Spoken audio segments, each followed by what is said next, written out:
Okay, so yesterday I made a bunch. I made a video. Ugh, bah.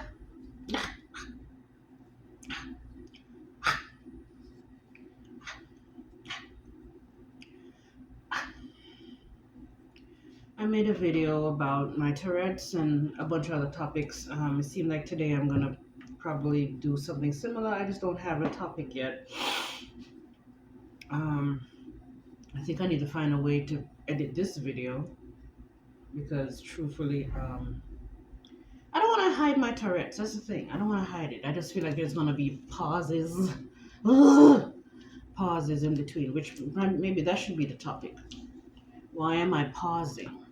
Why am I pausing? I'm working on an official content about certain things relative to um, probably gonna be the topic on of like looks maxing and why it relates to as it relates to this clavicular guy and um, and his racism. Uh,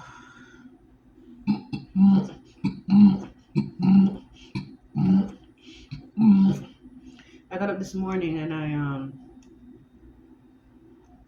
have this problem where I'm sleeping.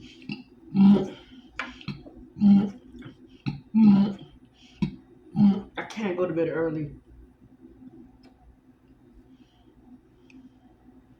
and I can't wake up early. I'm trying to train myself to start doing that. It's just that I sleep late, and in the night, I don't want to sleep. But I want to be able to. I want to be able to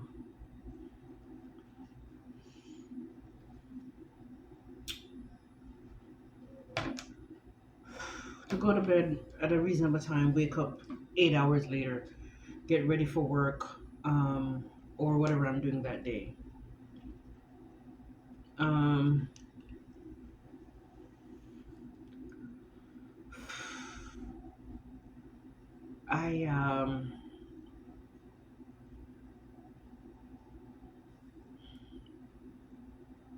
I I woke up feeling like there's a lot going on. It's like I have this neighbor that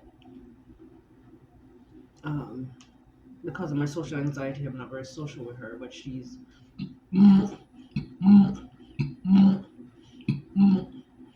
at first she spoke to me when she first came here, and then she just kind of not spoke to me after after I gave her access to my Wi-Fi. The next couple of days, I mean, because I wasn't, it's also my fault. I guess I could call it fault because I wasn't social. Like I would just pass by their apartment and not say good morning. I don't believe in looking inside of people's apartment and saying hello. I believe if they shout out to me as I pass by, I could say hello, but I'll say hello to them when I see them out on the outside. But to look inside of somebody's apartment and say hello, I just feel like that's a little not very not a very tactful act. Um, but she the next couple of days I saw her and she was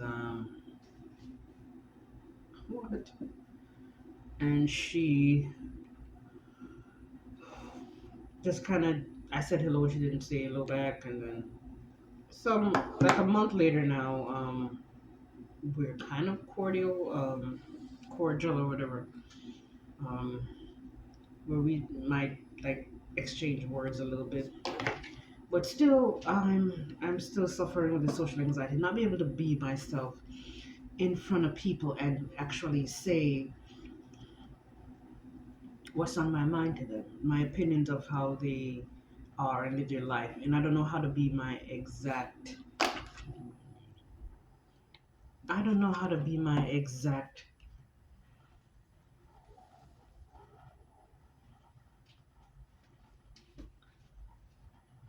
cute. Let me stop. I'm looking at my computer. It's not, it's really my TV, but it's my my computer is in my TV,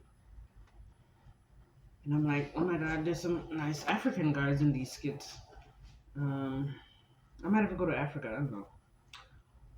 Um, but I can't be myself. I cannot really fully tell people how I view them and view life.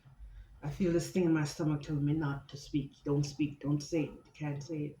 I know there's some shame there of just being weird and being different. The shame and the fear of disapproval.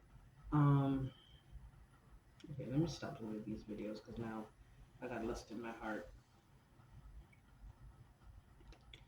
A fear of their disapproval, the fear of, I think, being made fun of. Um,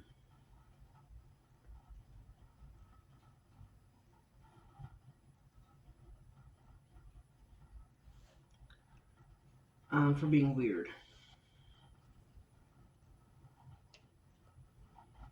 And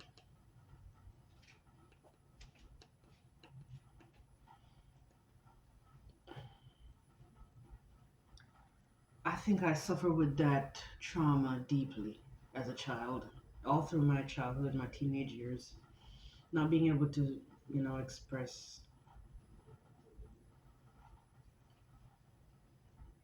my exact feelings about the way I view life. The way where I come from with viewing life is is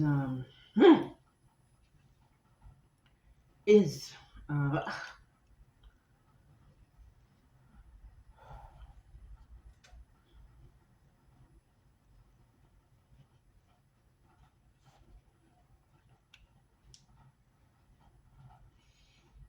is very much different. I disagree with most things. It's like I like to state it this way that I disagree with most things.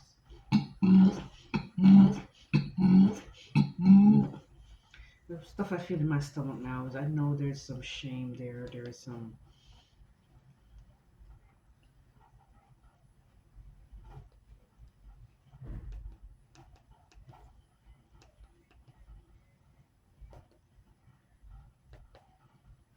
There's some shame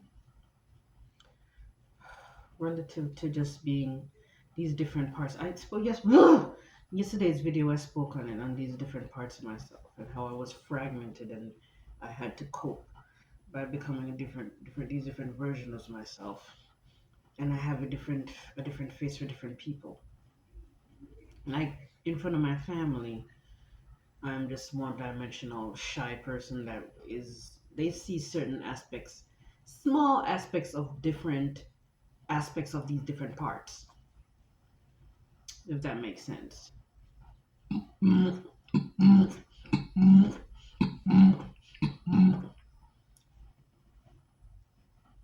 And people at my high school, I was at my high school, um, well, at my second high school, I was kind of like a cross between a tomboy and like a kind of a free spirited tomboy mixed with uh, kind of a radical type. I also would be way more outspoken in front of those people at my school than I was at my house. I was very much like a kind of a revolutionary type thing. Um, I mean, in Jamaica, the revolutionary group, the revolutionary spirit takes the form of like a Rastafarian, the Rastafarian movement there. And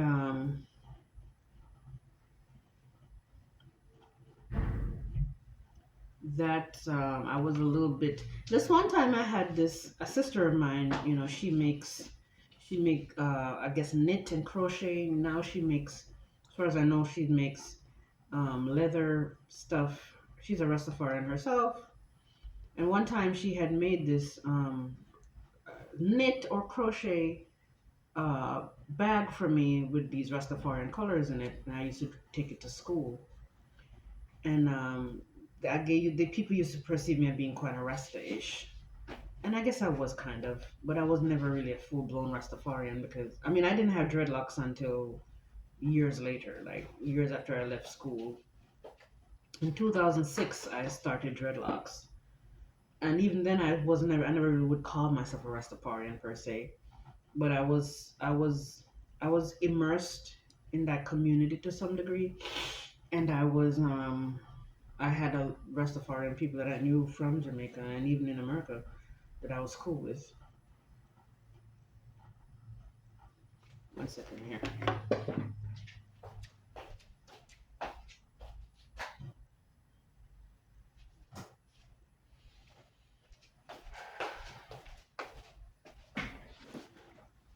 But I was never um, a Rastafarian per se, or would call myself that.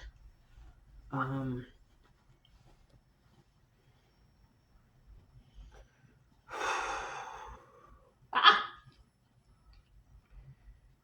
and so I was a combination at that school, Old Arbor High in Jamaica, in the town of Old Arbor in St. Catherine.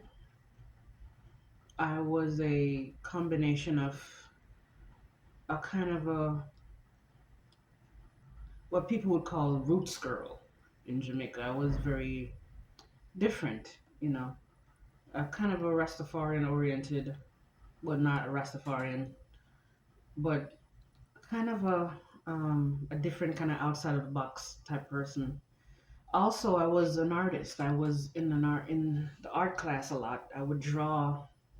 I'd be drawing in the art class, in the art area, and I also was around a lot of boys because the art class was dominated by boys, and I would just hang out with the boys and not the girls because I really honestly I honestly still to this day to some degree I still cannot stand the company of women. Um, there's certain things women do and are that triggers me greatly. And one reason why I have social anxiety, I have social anxiety around everyone, but especially women, I've always been an outside of the box type of thinker, of course. I've always been a teacher. And women, especially in my younger years, was not that. Women were more like oriented around, you know, being invested in how they look, getting a boyfriend, what are they going to do in the future as far as being a housewife, gossip, that kind of shit, and those things, those things, a little bit of those things I would partake in, but that was not the totality or even the remote totality of my personality. And when you're different, you catch hell with women because when you think outside the box, and especially back then, nowadays women are wiser. Nowadays women think outside the box more now than ever before. Um, and I think one reason is because women have become so masculine because men have become so feminine. Mm. Whichever of those come first. I mean, it's not the topic, but those two things are happening. Women have become better thinkers, and this doesn't necessarily mean that this is a good thing for women to become more masculine.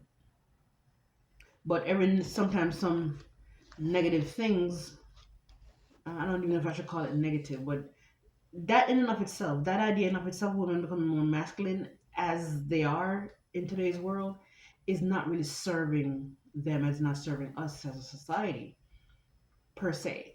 But it has its benefits, is what I'm saying. And the benefits is that many women have more wisdom about them, um, and have more intellect about them. Um, but it's not really being done in a healthy way. Women are not becoming wiser because women are necessarily moving into a divine state of their femininity.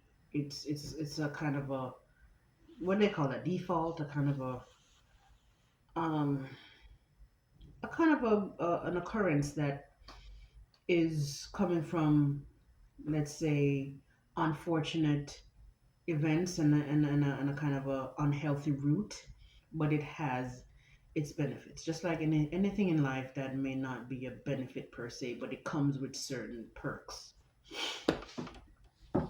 So back then in my childhood and my teenage years, um, I had female friends because I felt like I had to. And when I was around these women, I was never able to be my true self. Whatever they're talking about is what I would just talk about. When they would gossip, I would somewhat kind of chime in. Um, when they would talk about whatever frivolous thing I thought was just too frivolous for my taste, which being frivolous is benefits. Being playful, because that's the next thing about me. I have a this other persona that is just playful, and I sometimes I like things like teddy bears, and I collect dolls. I still love dolls, and I know how to be very submissive or around men, or if I have a man. I don't know if I like the word submissive, but for lack of a better term, I know how to be a very soft, um, feminine woman and play a very feminine role. Mostly because those feminine roles appeal to me, and I genuinely want to be that. Because there's certain feminine roles that I would not want to do, and I am a tomboy. I have a tomboy side to me, but I wouldn't. I don't want to be like a full tomboy. I like a little bit of softness and hardness um, when it's when it's necessary, when it serves me somehow in a very healthy way. Um, I'm sure there's some unhealthy aspects to these different aspects of me. Most of it came from trauma. But also, I believe that one reason I have a tomboy side is because I feel like in past lives, or many of my past lives, I was a guy. And whatever you used to be and whatever you were in past lives can, and will, and can. The reason why I say can is because I believe you could choose. Your soul could. Yesterday I chose. Yesterday I spoke about that we chose our lives coming into this life. And I believe that if you were a certain thing in a past life, your future reincarnations, you don't necessarily have to be those things, because you could also choose to maybe turn off, or to not have that particular. See, my I was speaking better yesterday. Yesterday my brain power was up. See, last night I messed around and I started to live in my head again. I had these mental my mental illness of dissociation and living in my head. I had an episode last night, like I do pretty much every night. But I'm trying to find a way to have those things not be my reality every night or at all. I'm trying to really gradually, incrementally wean off of that kind of thing in a healthy way. It's not easy. It's not easy, and you have to really. It's a distraction in of itself, but you have to really. I have to really distract myself with things that are productive, things that will serve me, and it's not easy. It's not easy because I believe that. Did I digress? I did that. What was I talking about? That's the next thing. Yesterday when I was talking, when I digress, I would just remember what I had, what I was saying before, and I'm not particularly mad at myself that right now I don't have the brain power I had yesterday, because the fact that it happened yesterday, it give me hope that this is something I could really get to exercise. That could become the bigger part of me and the more permanent part of me. provided that provided that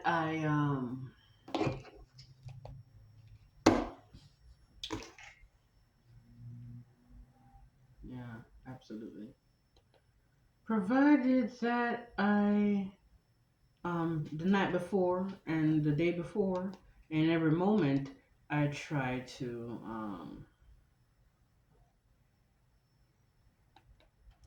I try to you know practice health, practice um mindfulness, practice whatever I need to practice to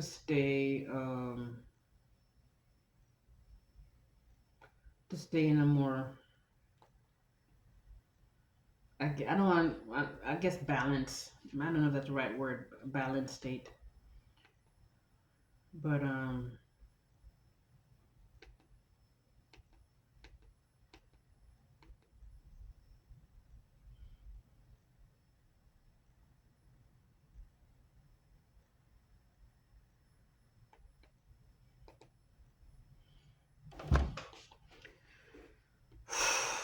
I digress again.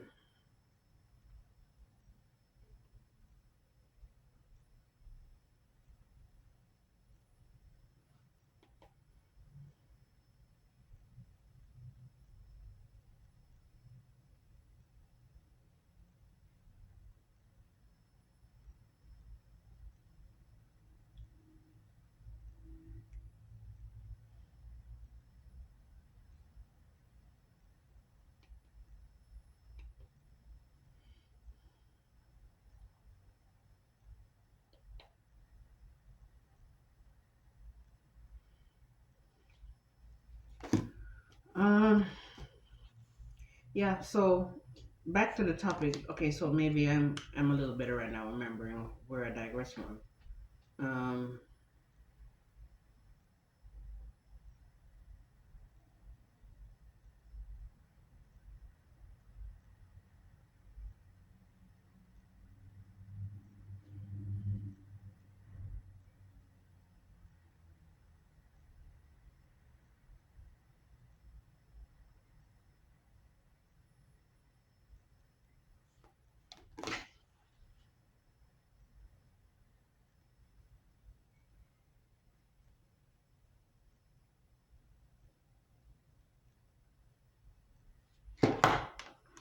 If that's your thing, like you have four, fives, and sixes around, you can get a lot more opportunities as a man from other men if they know that you're a guy that brings around a nice atmosphere when you're around. Like you, the guy that all the women like, yeah, he's gonna get some opportunities based off that. Believe it or not. Hi, ladies, welcome back to my channel. So, as you saw in that clip, that gentleman was saying that men are.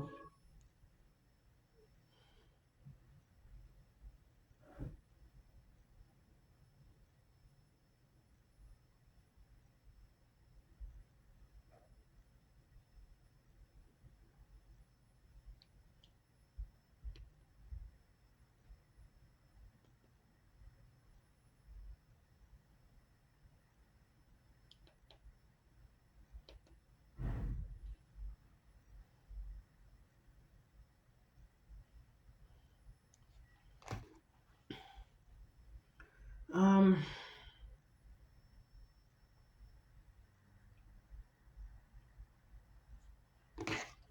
so okay, I'm a little numb right now because I'm suffering from this. Let me just go back to the topic. I think. Yeah, I in my high school um, I had a more boisterous personality than my family saw. At my second high school, at my first high school, I was kind of like how my family would see me there. But at second high school, I was way more confident, way more confident. But even that confidence was something that came in, and like, this is a confidence, and these are my other personalities. When I merge that, whatever caused the confidence is whatever caused it. When I merge that with um, these other personalities, you know, that confidence came in and it merged with some other my other personalities, and it brought out different aspects of those personalities around people at the school for whatever reason. I'm trying to think about the whatever reason and explain it. I think yesterday I explained how, being comfortable. When I was comfortable, I was comfortable, and that comfort caused um,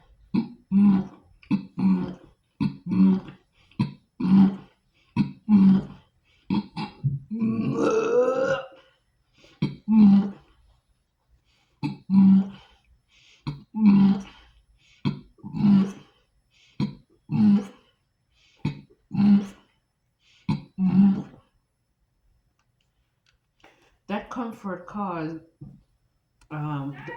certain doubt to get out of my way.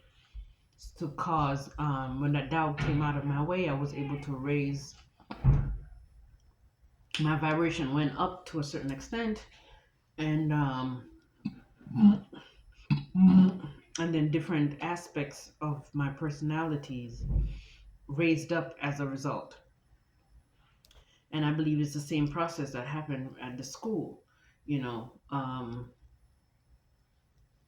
what gave me that spark of confidence though? Because I had changed school for a certain reason. Um, I changed. I don't know if I should talk about it now. I just don't want to go into the details of it now. That looks weird.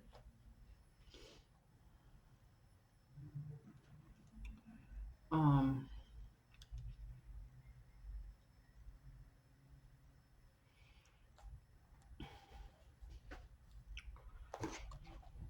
uh,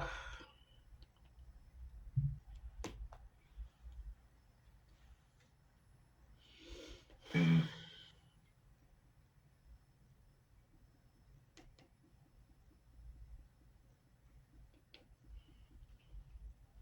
from your first home to your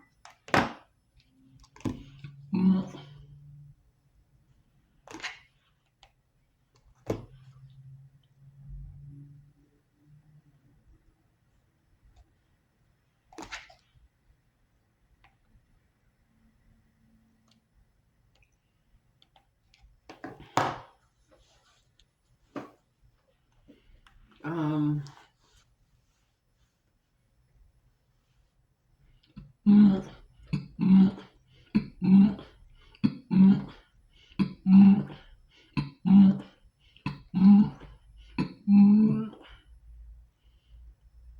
I forgot what I was gonna say. I forgot what I was saying.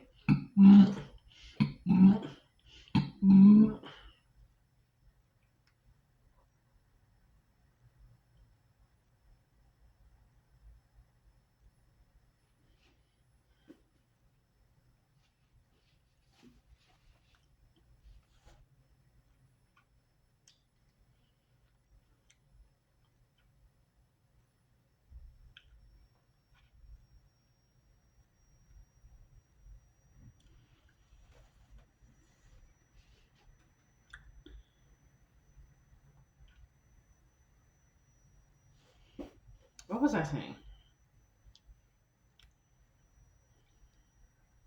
Anyway, I don't remember what caused me to have that spark of confidence when I went to that school. A part of it was I was coming into um I was coming into my body, my looks. I was getting older as a teenager, and maybe I was developing. It seemed like I became more attractive then, and when I was at the other school, and I would get more attention from the boys at this school than the other school. However,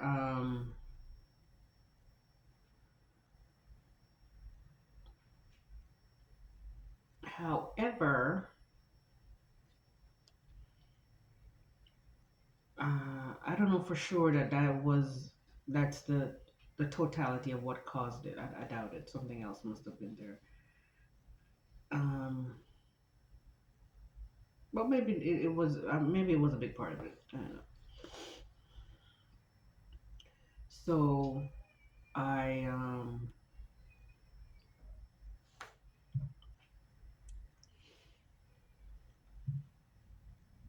let's see if I can start off.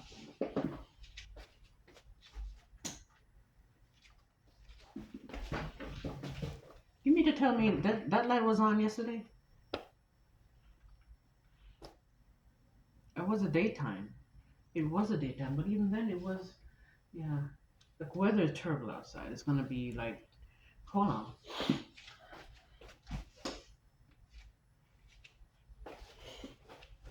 It's gonna be like 20 something tomorrow degrees tomorrow in Florida.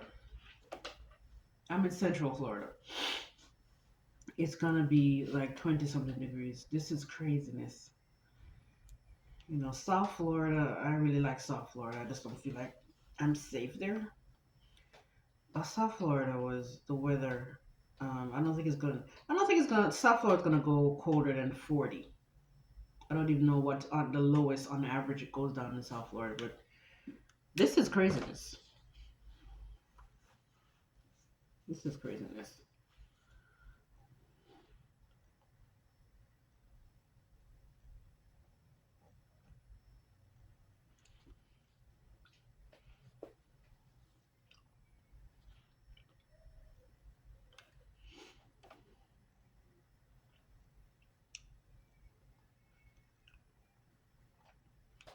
Okay, now what is causing this Tourette's most? The night before last night, did I go to sleep?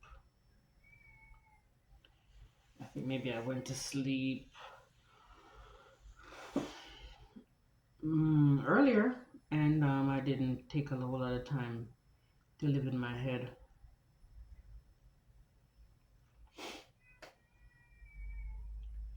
and like I did last night.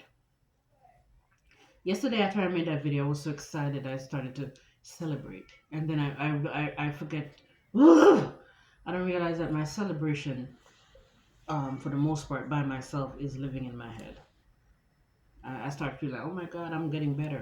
And then the thing that I used to celebrate because I'm getting better, is something that caused the better to not get better, to devolve, um, to revert back to not in a good space, like to get worse.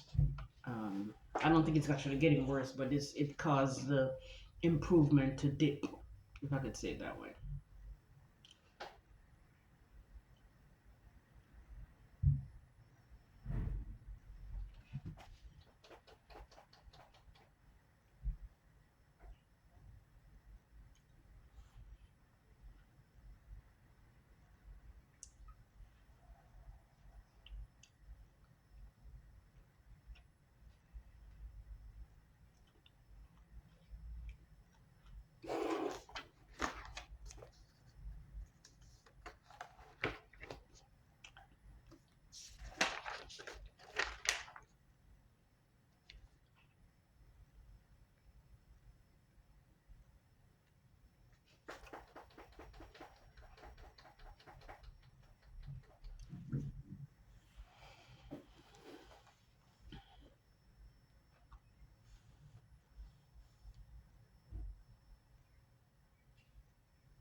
Oh, yeah.